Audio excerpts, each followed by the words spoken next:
idiotic, quite frankly. We're the only jurisdiction that I'm aware of that's lifting everything so quickly. Cases are going up, people are getting sick, people are still dying. Pandemic's not over. COVID hasn't gone anywhere.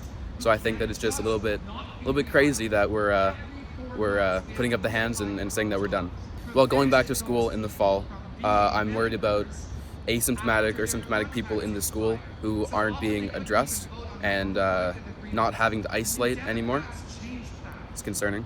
You know, we're not asking for massive restrictions. We're asking for basic public health measures. You know, test people to see how much the disease is out there. Trace it when we know it's positive to make sure that we can, know who out there is infected, and then make sure that they isolate and they're not taking it out there. Yes, the vaccine's here, but not enough people are immunized, and definitely none of our under 12s are immunized. And I don't think it's okay that we're willing to sacrifice our children or take a huge gamble with the lives of our children with this.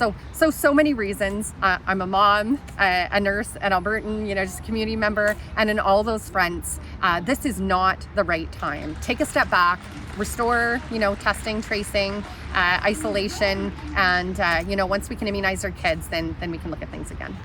They all know what's happening and they all know how to protect themselves, and they are going back to school. Whether or not it's masked, I don't know. How hard was the last year for you and your family and the kids? It was hard for us in terms of the pandemic. I mean, there's sometimes there's two sides to the coin that also brought us together as a family unit, but the pandemic itself was very difficult. If the Premier or Chief Medical Officer are watching, just don't make us the guinea pig in the world. No other jurisdiction has gone this far. Dropping restrictions is one thing. You don't have to take it a step further and just treat COVID like a cold, because it's not a cold.